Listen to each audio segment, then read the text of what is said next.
Labas rytas. Ačiū, kad visi taip operatyviai ir punktualiai užėmėte savo vietas. Kągi, kadangi mūsų šiandien laukia daug ir kaip reta įdomių ir kaip reta dar sykį pasikartosiu daug pranešimų, laiko turime sugaišti čia nemažai, tai pradėkime laiku. Aš esu Marius Dirgėla, Lietuvos architektų sąjungos projektų direktorius ir čia tradicinis šitų renginių vedėjas. Aš būsiu tas, kuris uždavinės klausimus, jeigu jūs tų klausimų pranešėjams nesugalvosite, bet aš tikiuosi, kad jūs sugalvosite ir juos būsite pasiruošę pateikti tada, kada pranešėjas baigs kalbėti. Mūsų šios dienos konferencijos tema yra, kaip visada, labai, taip protingai surašyta. Tai ikoniškos architektūros pasaulinis triumfas, kai išskirtinės kompozicijos tampa pavyzdžiais. Pradėsime šios dienos konferenciją. Mūsų pirmas pranešėjas yra ponas Dmitrijs Astašonoks. Jis yra VELUX generalinis direktorius Baltijos šalims. Ir jo pranešimo tema šiandieną yra Living Places, naujas požiūris į pastatus.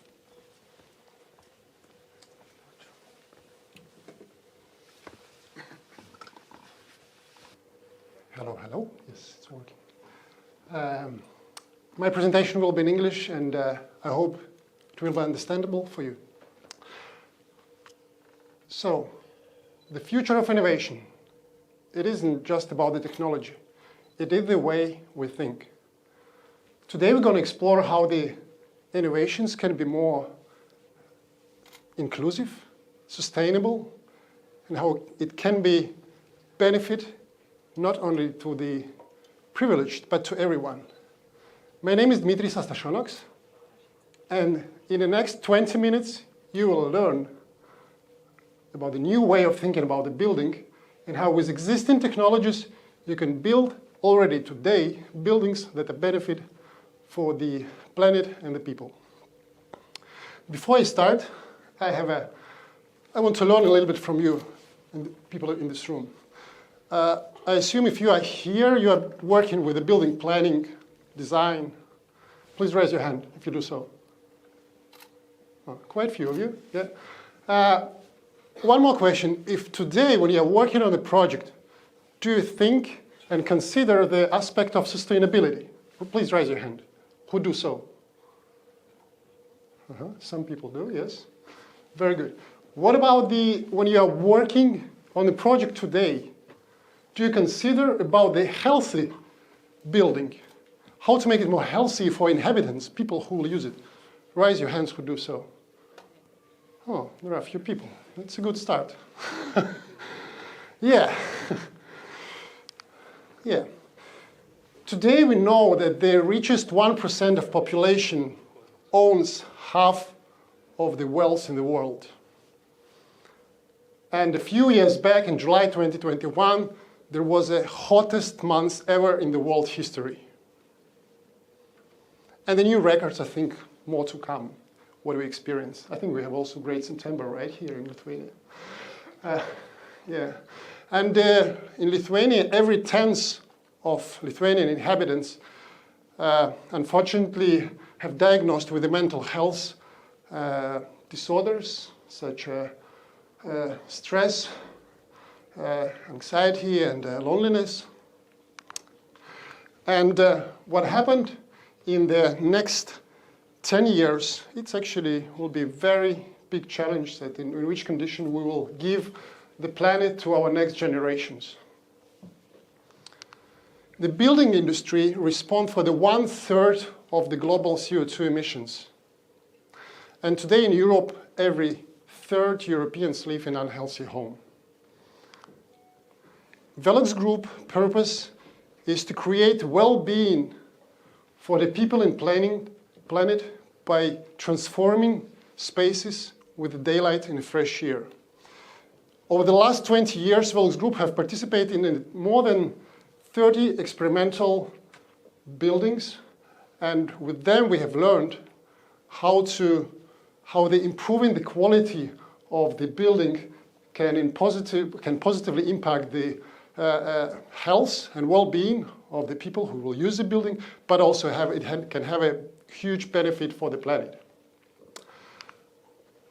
And I want to share with you a video to introduce you a new concept called Build for Life. Please watch a video.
Build for Life. It's a multidisciplinary initiative that reconnects people and the planet through the healthy and more sustainable buildings.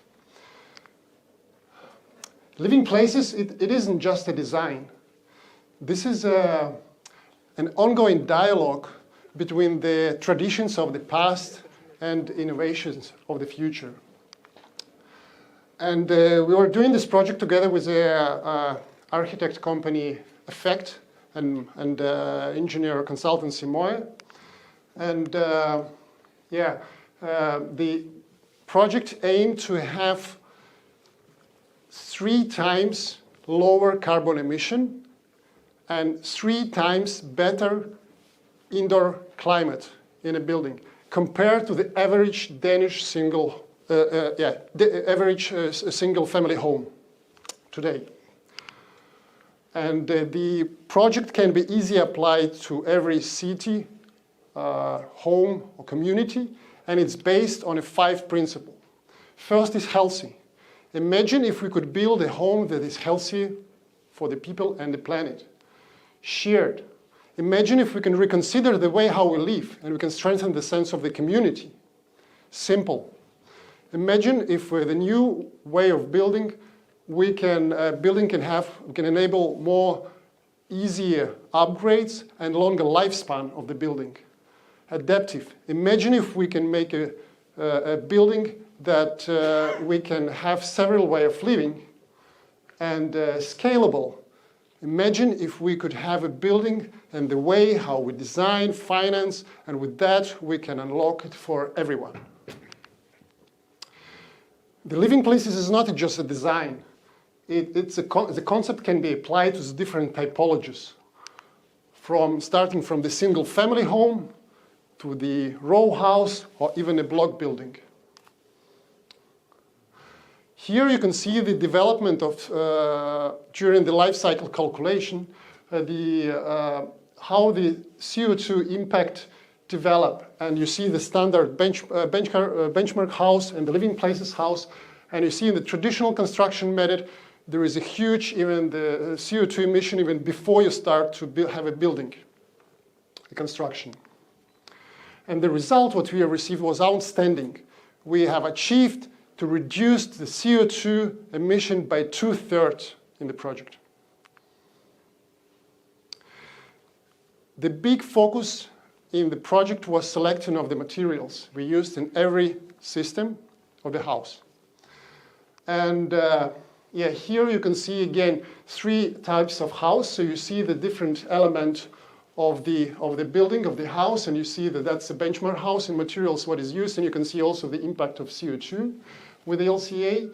And then we have one building with a CLT construction, and you can see the result is 3.9 kilo compared to 11, and the timber frame construction was 3.8. Yeah. And the indoor climate, it was a very big focus, and we have looked very closely on the daylight conditions, how the daylight work through the day in the building from the morning until the evening. As well, we use the benefits of the natural ventilation, use such a chimney effect and the cross ventilation. And here you can look like what it is actually what we've done. So this is again the traditional method of the house where we have the indoor climate 3 and impact of CO2 it was more than 11 kilo per square meter during the year. And in the living places we achieved indoor climate 1 and the CO2 impact below 4 kilogram per square meter during the year. Let's zoom in the real project, what we have built in Copenhagen. It's located in Copenhagen, just a few minutes walk from the Copenhagen train station. We built it last year, and actually we opened it last year for the World Congress of Architects that took place in Copenhagen last year.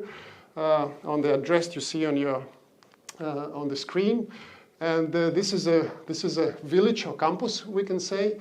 And the exposition consists of 7 buildings, where 5 of them are open pavilions, and 2 of them are fully finished living houses.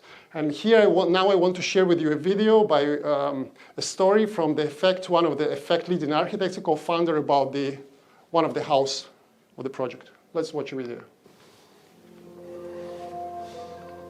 The prototype that we have realized here in Copenhagen is 7 houses. And only 2 of them are actually built as homes. But we found it important to make this village typology because we wanted to showcase how homes are part of a bigger environment. These homes are not single standing objects, but they are part of a community.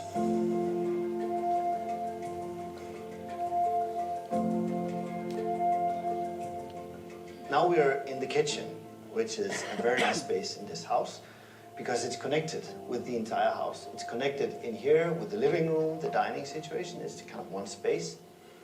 When we stand over here, you can see right up here, that's just the first floor where the stair will end, but it's also the entry to 3 of the rooms up in the house.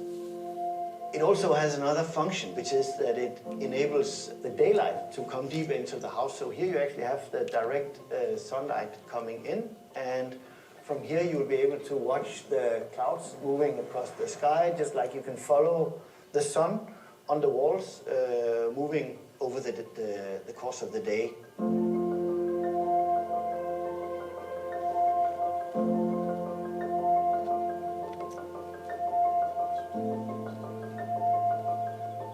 When you have heat building up inside the house, it will move up through the house, so you create a kind of chimney here. So when you open the window, you have the natural ventilation bringing fresh air into the house and warm air out. It's kind of working with nature in very simple ways, but also in that way connecting with the surroundings.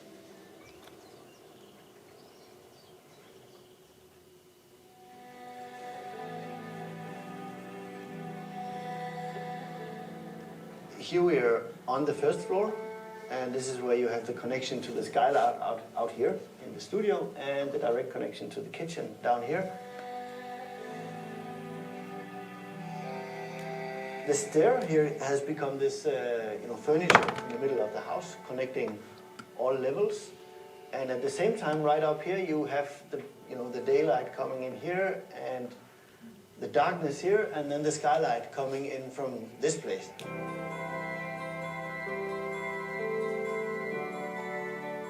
I really appreciate this diversity of different light settings that you get here, which was kind of unexpected, but something you experience when the building is here and it's done.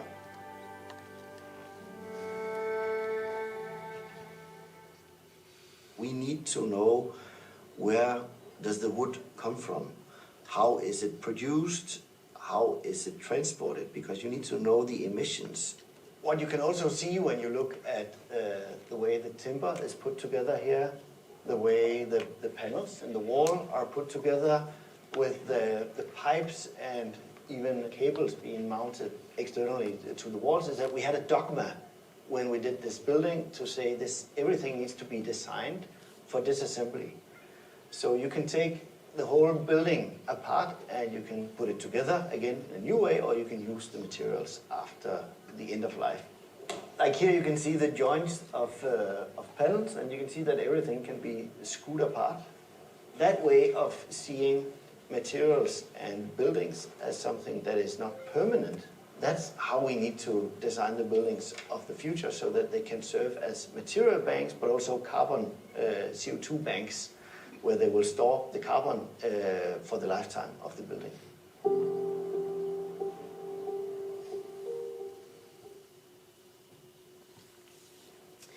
Yeah, a few pictures from the site, from the project you can see here.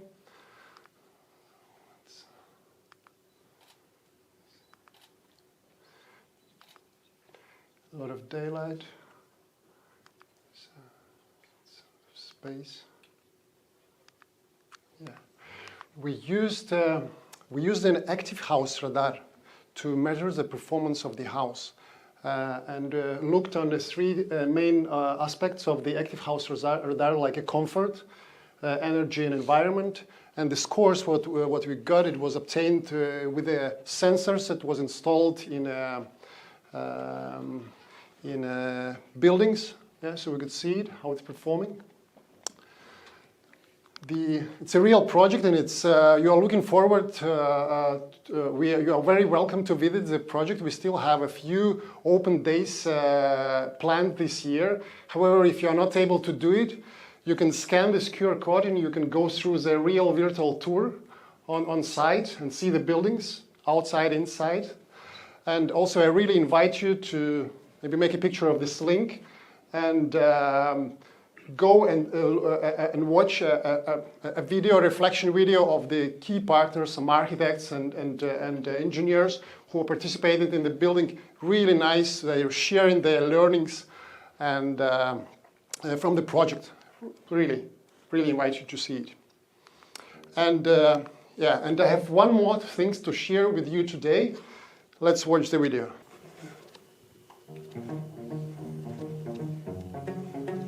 How can we build homes that benefit both people and planet?